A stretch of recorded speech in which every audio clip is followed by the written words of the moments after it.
We like to talk with Warren Roberts. He is the Superintendent Emeritus of the UC Davis Arboretum and Public Garden. We always like to get a plant of the week from him.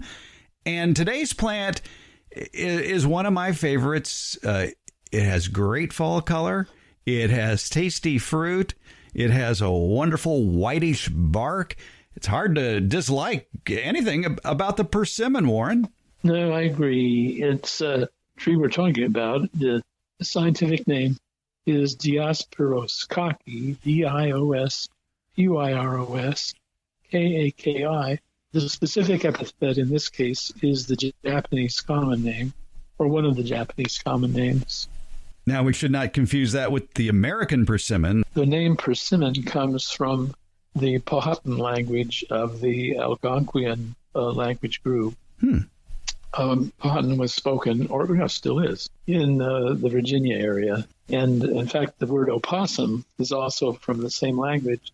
And opossums feed on persimmons. Oh, well, it's a rather widespread American tree. It's native from Connecticut to Kansas to Texas and Florida. Yes, I think it even gets into Mexico. And in Mexico, there's another species, Diospyros digina, which is the sapote negro, or the black sapote, and also edible. The sapote negro is a rather large fruit. The Diospyros virginiana is about the size of a ping pong ball, maybe a little smaller. And a very similar species in Asia, Diospyros lotus, Lotus, looks much the same. Now, almost all persimmons to be edible need to blet, B-L-E-T. And that means a softening, ripening, so that when the fruit is firm, it's amazingly astringent, where there are exceptions. But the fruit needs to blet or soften. Then it can be et. That's the blet before it's et. In the world of the Japanese or Oriental persimmon, of course, there's the fuyu persimmon, which is non-astringent, and you can eat that when it's firm. That one and the gosho cultivar, which is similar but larger than the fuyu. Yes, you can eat them. They should be a good orange color, though. Right. If they still have some green on them, you can eat them, but they're not very sweet. And very delicious. Oh, my goodness, it's great in so many things, in salads and in desserts. And then you can also let the fuyu ripen like the hachiya, which is the large one with the rather pointed tip. That one cannot be eaten firm, but when it softens, it's tasty. You could eat it when it is firm, but have somebody standing by with a camera to take a picture of your face. Yes, you can. There's also a way, evidently, of making little slits underneath the calyx. That's that rather beautiful for pointed leafy structure at the base of the persimmon, and then turning the persimmon upside down and putting alcohol, ethanol, regular, vodka, in the space, and then after several days, the astringency disappears. I've never tried that. I've just heard about that. Seems like a waste of vodka. Well, except then you have a hachiya, which is firm, and you can eat it when it's firm. And if you have persimmon trees, usually they produce way more fruit than a family can eat. But you can make wonderful desserts from it. Persimmon pudding is something I've known most of my life, and it's like plum pudding, but using persimmon and walnuts, and it's just so delicious. But it used to be that I said I would eat one persimmon a year, one of those big, sloppy, soft hachiyas, and enjoy it, and then next year I'd have one again. But over the years, I've softened, as it were, and I'll eat them whenever they're available. Well, you've lost a lot of your astringency. Yes, I have. But one of the really fine things, as you were pointing out earlier about the persimmon, is how beautiful they are on the tree. And the fall color of the Diospyros kaki, the common, we'd call Asian persimmon or Japanese persimmon, is that the fall color is beautiful, oranges, reds, and in between. And then when they fall, the tree is still covered with this beautiful, not covered, but is ornamented with these beautiful orange fruit, which stay on the tree until they drop or until they're picked. And it's just it's a really breathtaking sight in the late fall, a persimmon tree with the fruit still hanging in the tree. I was marveling at one today while driving up to the Sierra Nevada foothills to Auburn. It was next to the road, and it was a big tree. It looked to be about 40 feet tall, and it looked like a Christmas ornament. Yes, they do. It's just amazing. Of course, Christmas ornaments are said to imitate fruit anyway. But I think in that case, in Eastern Asia, the pomegranate. But the persimmon tree is so beautiful. But if you have one, make sure you have friends or family members that like the tree, because they make a real mess if you would just let them fall. Now, in our neighborhood, we have three species of squirrels, 2 native and 1 not, that will pick up after the persimmon tree. But most of the time, it's picked and shared. Exactly. And as I like to do, dehydrate them, slice them up into 1/4-inch slices and put them on the dehydrator for a few hours. Oh, yes. And then you can enjoy them all year. Oh, another little footnote to persimmons is that the ebony, the beautiful black tropical wood, is the wood of species of persimmon. And it's so the persimmon is in the ebony family, the Eboniaceae. I think, though, it's better to let the tree stand and save the wood for the tree itself and enjoy the fruit. We should probably delineate a bit about the differences between the American persimmon and the Japanese persimmon, the tree itself, in that the American persimmon isn't quite as well-mannered, shall we say, as the Japanese persimmon. Well, no, I guess you could say that. But in that case, the fruit is certainly not edible until it has bled and fallen. But then when you eat it, it tastes like butterscotch. It's so delicious. The American persimmon is amazingly tasty. But if you don't want the fruit, probably not a good idea to plant the tree. However, possums love them and will clean up after them. There are several mature North American persimmons in the area. There's an old one in Capitol Park that has beautifully tessellated bark. It looks like tiles set in the trunk. And in that case, there are female trees and male trees for the American persimmon. But I don't know of anybody who has selected them for the male form, which would be more useful in landscapes, I think. Yeah, the Japanese persimmon, you can control the height of the tree as well to make it easier to pick the fruit. And I will vouch for what you were saying about possums and persimmon trees. At my former place, there were broken branches in the persimmon trees from possum climbing the tree and going too far out on the branch. Sort of the impossible dream, I guess. Impossible dream. Thank you very much for that. Yes. But the persimmon, it's a tasty fruit once it's either softened up, if it's an astringent variety, or if it's a non-astringent variety like the Fuyu. The best-selling home persimmon on the market is the Fuyu persimmon, and it's just a wonderful fall treat. I would highly recommend you get one. Warren Roberts, Superintendent Emeritus of the UC Davis Arboretum and Public Garden. Hey, thanks for the persimmon. You're welcome.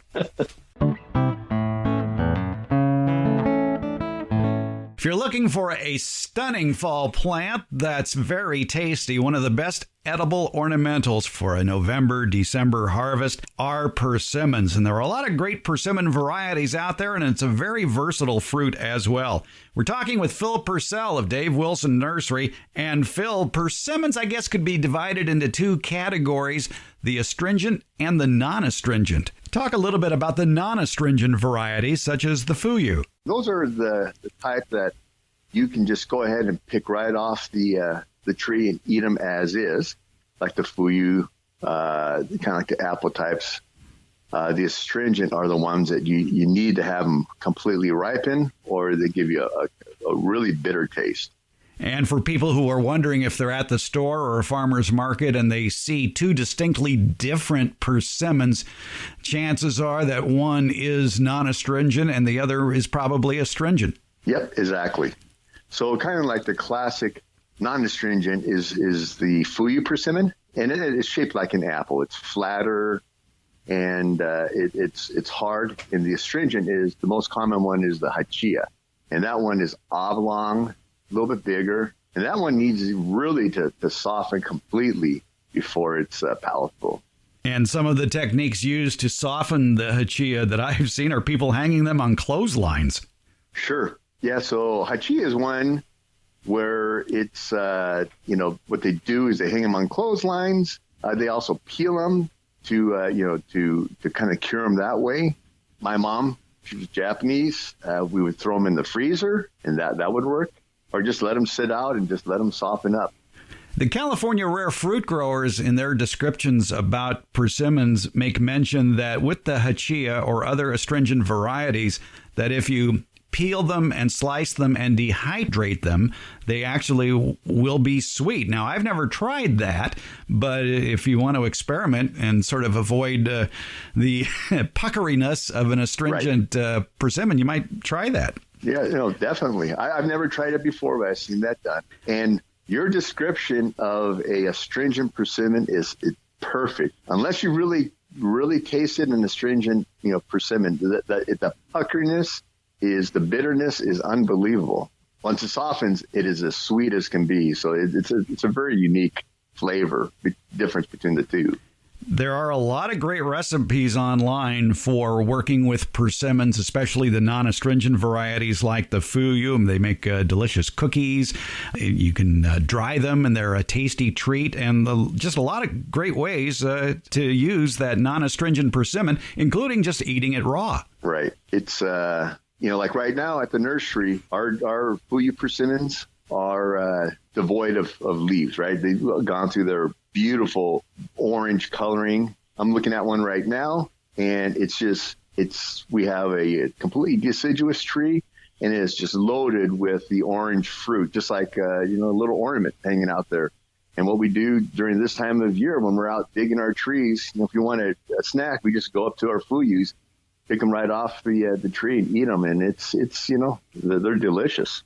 It's sort of like a Christmas ornament, all the fruit hanging on the trees, and the birds would appreciate it too. Oh, sure. Yeah, absolutely. So what are some of the other non-astringent persimmon varieties in the Dave Wilson catalog that people might enjoy trying? So some of the other ones, there's the giant fuyu, which is it's just a larger fuyu persimmon. I personally don't think it's quite as tasty as the regular fuyu jiro, but the name giant fuyu people like. One that's really become popular, and simply because of the size of the tree, doesn't get quite as big as a regular fuyu, is the izu. So some people kind of think of it as a dwarf fuyu type of tree. The fruit comes on sooner than the fuyu, and the tree itself, just because of its growing habits, is a relatively smaller tree. Something that we really like that's kind of very unique is the coffee cake persimmon. It's a non-astringent, but it does need a pollinizer. The pollinizer for the coffee cake is the chocolate persimmon. But the coffee cake is the best way to describe the taste is it's almost like a cinnamon swirl type of flavor. I mean, it's really unique. And like I say, it's really early. So it's much sooner than the regular, probably a month sooner than the regular fuyu. The thing with the coffee cake is that it's been pollinized when the flesh itself is kind of marbled, light brown and orange. If it has not been pollinized, the flesh is it'll look like a regular fuyu persimmon. You bite into it, it becomes astringent. It's kind of a unique one where you don't need to let it soften, but it needs to be pollinized. But the flavor is really a very unique type of almost cinnamon pastry type of flavor. Now, you mentioned with the coffee cake persimmon that it needs the chocolate persimmon as a pollinizer. Any other varieties work as a pollinizer for the coffee cake? We find that chocolate works the best. You can have a fuyu, and it'll do a kind of a marginal job. And the reason being is fuyus have very few male flowers. And that's why fuyus don't get seeds in them, because there's very few male flowers. So if you use that for the coffee cake, it just doesn't do a really good, thorough job of pollinizing. So that's why we like to tell people, It's best for the coffee cake to have the chocolate go with it. Now, you mentioned another wonderful point about the Fuyu persimmon. It is seedless and it's self-fruitful, as many varieties of persimmons are self-fruitful. And I think that's why the Fuyu is so popular, because of the lack of seeds, which can be rather daunting in some varieties. Yeah, absolutely. Let's put it this way. We grow a lot of persimmons. 75% of all the persimmons we grow are Fuyus. And then the other 25 are broken up between Hachia and the other variety. So it's the most popular. And the other thing about persimmons is that, I'm telling you, for a tree, doesn't get insects, doesn't get, any type of diseases. It's pretty, low maintenance. Loves the valley heat, can take a lot of coal, and, it's that edible ornamental. I'm looking at a Fuyu right now. And they're little ornaments on a dormant tree. And even though it can tolerate a lot of cold, it doesn't need that many chill hours, maybe 100 or 200 chill hours during the winter of temperatures between 32 and 45. Yeah. So the unique thing is that it does well down in Southern California on the coast, and it'll also do well in the foothill. So it's a very reliable, wide range fruit tree. Is it easy to maintain its size for the backyard? Can you keep it at 6 or 7 feet and still have a bountiful harvest? You really can. I have one actually in my backyard, and right now I've been keeping it around 6 feet. The persimmons, they produce off of the new wood that comes out, so it's easy to kind of keep it cut back, because all the new growth that comes out, that has all the flowers that will produce the fruit. So it's one that it's relatively easy to, keep for a regular backyard. Does it take well to summer pruning? It does. We like to stress summer pruning, because that summer pruning is a great time to go out there. And if your tree is getting too tall, just cut it back. Just by nipping and keeping that, persimmon under control, you're not going to have to worry about getting into any of the fruit, and you're going to keep it manageable. And I imagine it does best in full sun. Full sun.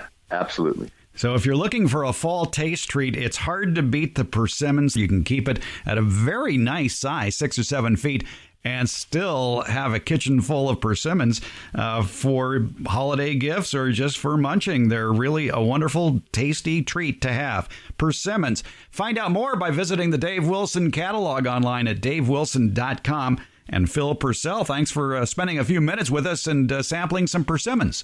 All right. Well, thanks for having me on.